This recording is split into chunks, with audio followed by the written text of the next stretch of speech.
Good evening, welcome to the parental briefing for our basic camp at Halton. And we're leaving the evening of Friday the 25th, returning in the afternoon of Sunday the 27th around 3 p.m. This camp is for Year 1 cadets predominantly, so that's anybody that's joined the CCF since September 22. So we're not taking everybody, just those in Year 1, apart from all the NCOs. That's anybody that's got a rank. So that's Lance Corporal and above. And they'll be conducting some NCO training.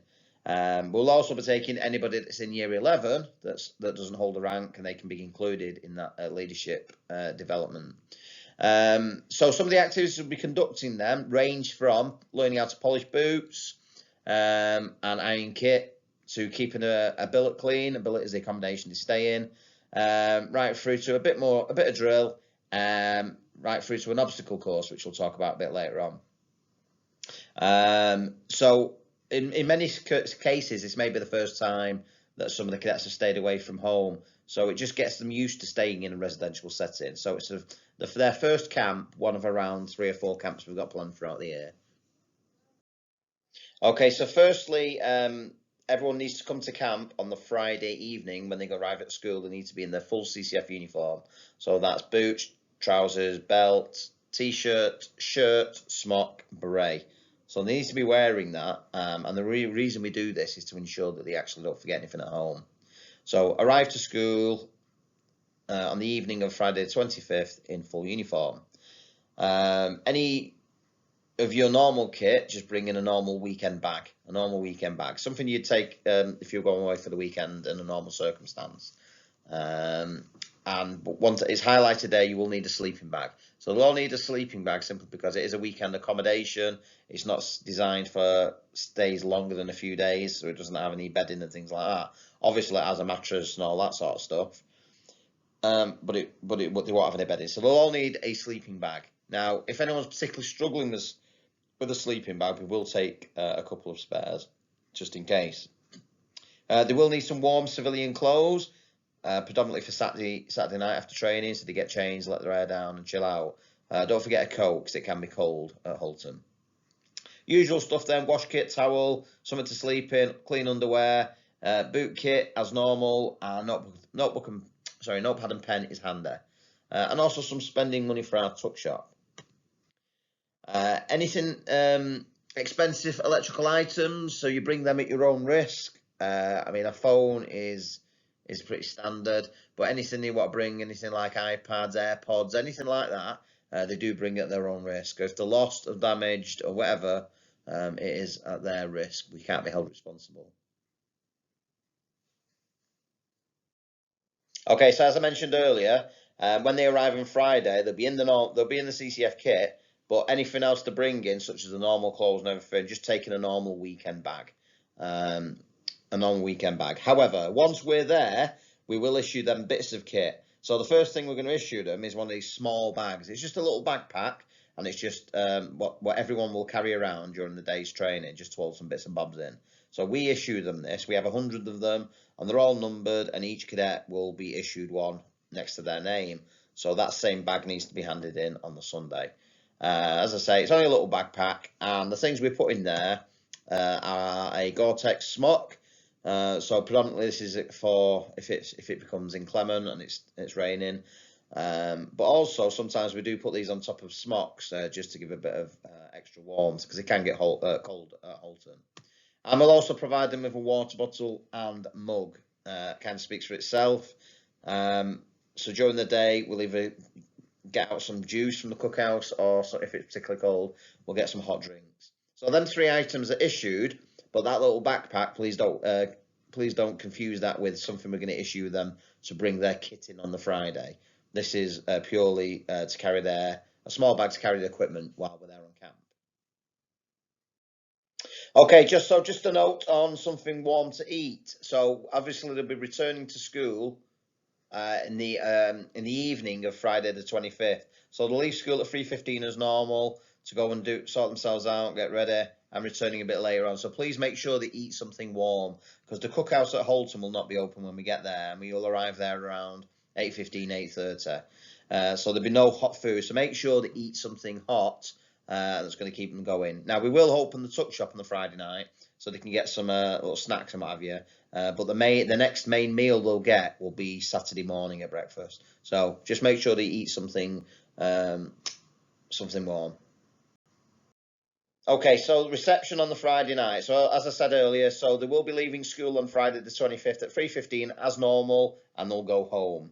And then we're asking cadets to return to school, again, in full CCF uniform, with a bag with their other bits and bobs in for the weekend. But please arrive no earlier than 6:15 p.m, but no later than 6:45 p.m. The reason I ask for you to arrive no earlier than 6:15 is obviously the staff are going to get off home as well, and get themselves sorted out, get themselves something to eat, and then return to school sort of around this time. So if they arrive any earlier than 6:15, there'll be no staff about, and they'll just be hanging around. And again, no later than 6:45, because that between that time it allows us to get them all together, check the kit, see if anything's missing, and then grab any bits that we need from the container should we need to do so. So it's arriving at the main performance hall doors, just where the buses are. The barrier will be up, so it allows you to stop your car, park your cars to drop off. But please, can I ask, if any parents are going to be hanging around and waiting for the coaches to leave, please can you not park in the immediate left side of the bus lanes? Because obviously when the coaches do arrive, and sometimes they do arrive a bit earlier, they will need to be able to get access and get in there so they can load the kit. So just ask parents not to park in the first two bus lanes on the left side, just to allow the coach to get in there so they can load the kit. Any medication that's required for the weekend, Mr. Goodall looks after that, so he will be available in the main performance hall, and you can hand any medication to him with instructions of when the medication is to be issued, etc. And again, it just allows us a bit of time to do that kit check. So a couple of important points: no earlier than 6:15, no later than 6:45, so we'll be leaving around 7. Don't park in the first two bus lanes on the left side, because we need that space for the coach to get in, and then the medication to Mr. Goodall. Okay, so we're obviously going to Halton Training Camp. That is in Lancaster, so it's not too far away at all. So it works out just over an hour away. So it's around 60 miles. So I say that just in the off chance that somebody might have to come and pick somebody up for an emergency or whatever. It's only an hour away, so it's not too far at all. And obviously it gives you an indication of when we leave, because we will let you know when we leave in camp on the Sunday, usually around 2 o'clock. It gives you an indication of how long it's going to take us to get back to school. However, we always tell them 30 minutes out to message parents to let them know to set off. In terms of behaviour, obviously we wouldn't expect any derogatory behaviour or poor behaviour, and very, very rarely do we have to send anyone home. And if that was the case, we would have to ask parents to collect.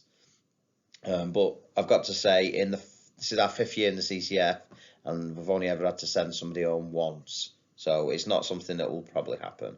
But this just gives you an indication of how far away we are. Okay, so the accommodation, so it is a bit of a dated camp, but this does work in our advantage, because there are various camps around the northwest. Some are newer than others.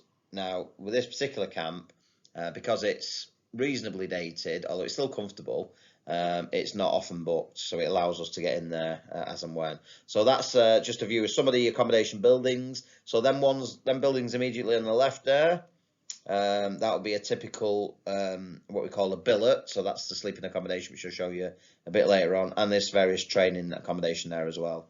The cookhouse is actually to the rear of this picture, so behind where the picture's taken. And this is further down the hill. So on the first picture on the left, if you carried on down that road on the left, you would wind your way down a hill, and that accommodation there is the female accommodation. So obviously boys and girls kept separately. There's obviously toilets and everything down there and up the top for both genders. And naturally staff will be in the middle, so they're well supervised. So again, some more images of camp. This was taken on the Saturday. We were there last year, about the same time in November. So the weather can be very changeable. It can be either fine, which is what to say rare. It'll either be windy, it'll be rainy, or we even have snow or sleet. So yeah, there's just a couple of images of the camp. This was Saturday night, around the same time last year. So picture there, this is first thing in the morning, probably just before breakfast. So we usually have breakfast around 7:30, so we get them up probably 6:30, quarter to 7, and they get themselves ready, and then we get into the cookhouse for 7:30. So as you can see, it's frosty there. Again, this was about this time last year. Well, about the same time last year, last November. So it can get cold, so just bear that in mind in terms of what you're packing, in terms of your normal clothes and pyjamas and things. Although obviously there's heating in the accommodations. So this is just in the far distance there, you can see the entrance to camp. So this was actually last November. Again, same sort of time we're going this year, and this was a Sunday morning. So the last 2 years it has snowed. So we get all kinds of weather. So we can probably expect some kind of snow, but that was just a sleet shower. It didn't really stick. But again, an indication of a changeable weather in that part of the northwest. So again, accommodation. So we've seen the outside of the buildings, and this is typically what a billet is what we call the accommodation, will look like. So it's a series of bunk beds left and right, and they run right down. There's probably about 30 or so in a room. And in between each of them beds, there will be either a locker or a cupboard, just somewhere to put the kit. However, people generally just live out the bag and shove it under the bed. But there are places to put the stuff if they need to. Obviously, or naturally, there's curtains there, as you can see, and the heating does work. So that's the typical accommodation, and that's another view of one of the other bits of accommodation. So very similar, just a different bit of flooring there. Now, obviously, boys and girls are separate, but with similar accommodation. Okay, so just some of the furniture in them rooms. So I mentioned some cupboards. So typically you'd get a couple of them spread around the room, so you can use them if they like, and probably share and maybe a drawer each or something. But what we also have is this charging tower. Now every single bit of accommodation has one of these. So there's not one piece of accommodation that doesn't have it. So everybody will be able to charge the phones. So all we do there is just open one of them little doors, and all it has in the inside is just a plug socket. So obviously they'll need to bring the charger for the phone.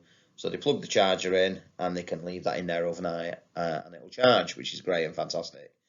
If they really wanted to, they could put a padlock on there so nobody's looking at the phone, but I don't think many people do that. So there's one of them for every bed. So there's plenty of facilities to charge phones. In terms of signal, that's really dependent on network. I know the data or the internet signal can be a bit iffy as well, especially O2. But the signal's pretty good, I would say. O2. I'm not sure about other networks. Okay, so toilets then. So again, obviously boys, girls and adults all have separate accommodation in terms of toilets. That's a typical view of one of the male toilets. So you got your cubicles, your sinks and your urinals.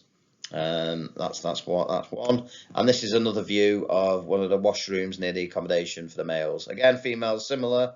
That's what it looks like. It's not the Ritz, but it is what it is for a few days, and it does the job. Okay, so in terms of showers, I just wanted to make everybody aware of what they're going to be looking at. So the showers do look like that, unfortunately, a bit like a football team's sort of shower room. So you'll see there's no shower curtains, so there's not much privacy. So what cadets generally do is put some shorts on and stuff. So the lads will put shorts on, and girls do whatever the equivalent is, and that makes them feel a bit more comfortable. But I just wanted to make everyone aware of what this kind of accommodation looks like. So it is dated, and it is what you get in this age of a camp. So no shower curtains, and again that's another view there of the showers. Obviously separate showers, boys, girls, and adults, all separate. Okay, so the cookhouse then, as we call the cookhouse, this is where they obviously have the food. The food is generally good at Halton. There's usually quite a different varied selection on the hot plates. Obviously, we'll cater for halal and veggies and any dietary requirements. Now, dietary requirements are all asked for on your enrolment form, and we'll retain that information on our database, so we'll know who's vegetarian, halal, etc., and we'll feed that back to the chefs at the cookhouse. What I tend to do as well is I tend to always take a picture of meal times and bang it on the Facebook group just to see you in real time what they're eating and what's on offer. But as I mentioned earlier, make sure they eat something on Friday night because the cookhouse won't be open when we get there on Friday night. So the meals will generally be Saturday morning, breakfast, lunch, then dinner, and Sunday morning, breakfast and lunch. And that's just another view of the cookhouse. I just wanted to add as well, in terms of plates, cups, knives, forks, spoons, all that sort of stuff, that's all provided at the cookhouse, so you don't need to bring any of that, it's all provided. Okay, I mentioned earlier the obstacle course. Now, a bit of history in the obstacle course. As a CCF, we've never managed to actually do the obstacle course in the 4 years we've run the CCF. Obviously being in our 5th year, and the reason for this is there's various reasons. Obstacle courses will often close, or as in you can't use them for various reasons, whether that be some bit of equipment's being changed or replaced, or there's some rule coming about a bit of kit. So we have booked it, and hopefully we'll use it. So let's just show you some images of the obstacle course. Now I'll get loads more pictures once we're there and get them over on the Facebook group. So there's 2 images there. So the one on the left is the ropes. I need to advise you that everything there to do with ropes we're not allowed to do on this occasion. So as I said earlier, sometimes they close the whole thing, or they'll shut certain parts. So unfortunately we won't be able to do the ropes. So as you see on that picture on the left, in the bottom right of the picture, that's called an A-frame. So they'd climb up that generally over the top and back down, and then that element there where they walk across the rope and slide down the rope at the end. So unfortunately on this occasion there'll be none of that rope work done. However, the obstacle course is around 100 meters, so there's lots of other obstacle courses hopefully we will be able to use.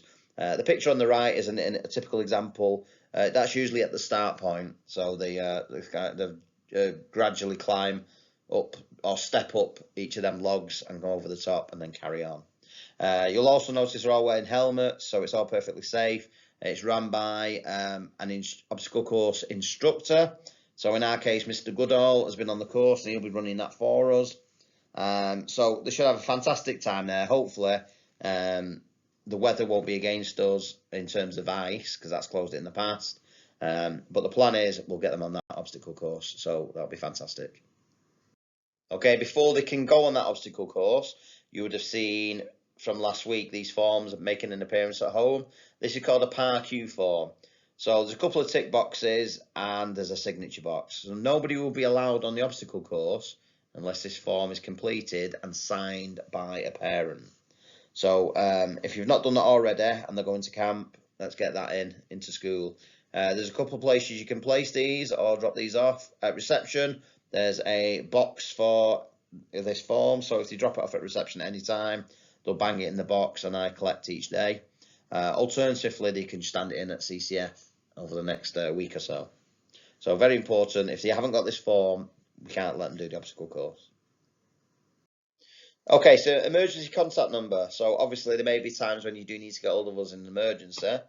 So we have this fantastic system at school. So that image of the phone is the same phones we have on our desks at school. However, this system allows us to operate it from an app. So you see the phone on the right there has got the app on it. So the emergency contact number, and obviously you can rewind this and view that number at your leisure, but it's 0161 785 3129. Now, if you were to ring that, the app on my phone will also ring. So it'll also ring. So even though you're ringing a landline, I will still get the call through my app, which is fantastic and a really good tool. Now, should I need to ring you, which I will probably do through that, it'll come up as Numinasi College. So you may think school's ringing you, but it'll actually be me. So yeah, there's the emergency contact number. So if you need to contact me, by all means. But sometimes this can be affected by data, but we've not really had any issues so far. And as always, you can always send me an email as well if you need to contact me, and I'll ring you back. Okay, so free time on Saturday. Friday, generally, it'll be more about briefings and camp and kit issues and what have you. And then before you know it, it's time to get the rest down.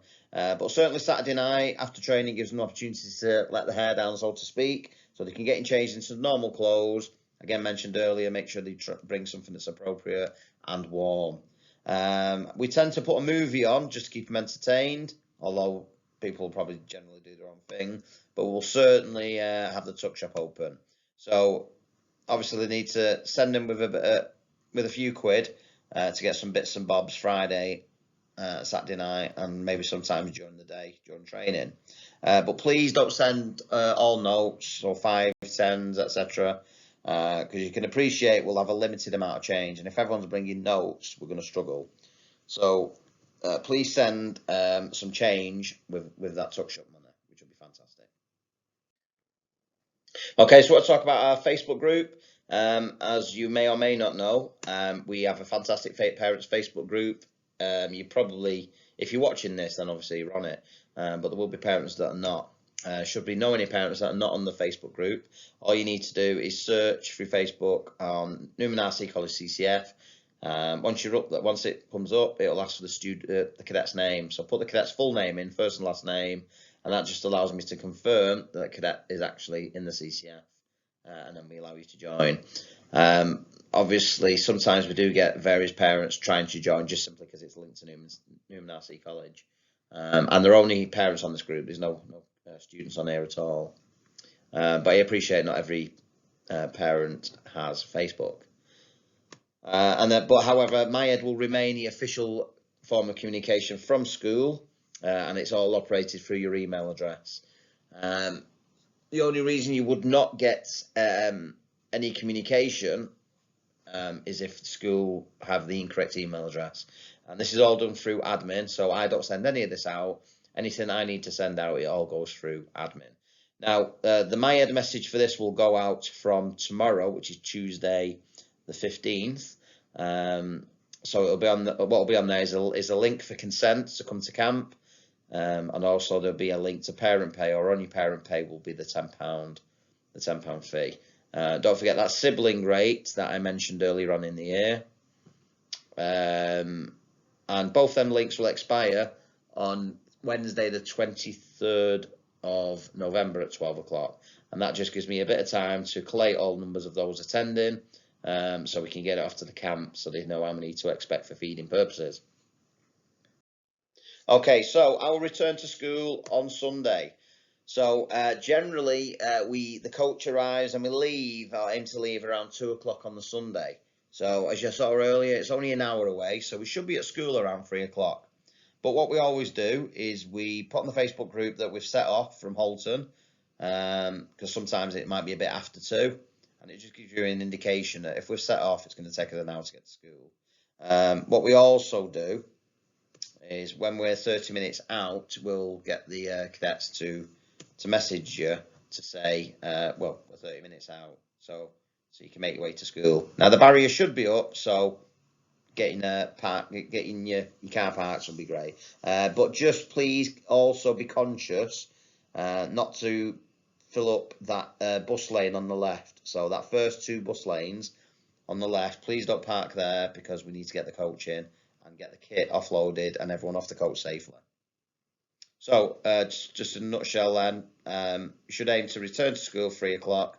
Hopefully you'll be there waiting for the coach. Barrier should be up, but please don't park in them first 2 bus stops.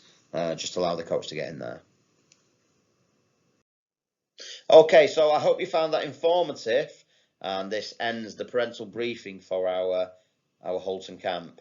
Now, for parents of Year 1 students, so that's anybody that's new to the CCF, I do one of these presentations for every residential camp we do, and I bang it on the Facebook group.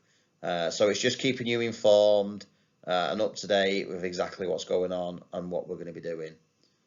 So I hope this has helped. And as always, if you've got any questions, please feel free to email me on either the school email address, or if you're on the Facebook group, I'm quite happy to get Facebook messages. Okay, thank you for your time.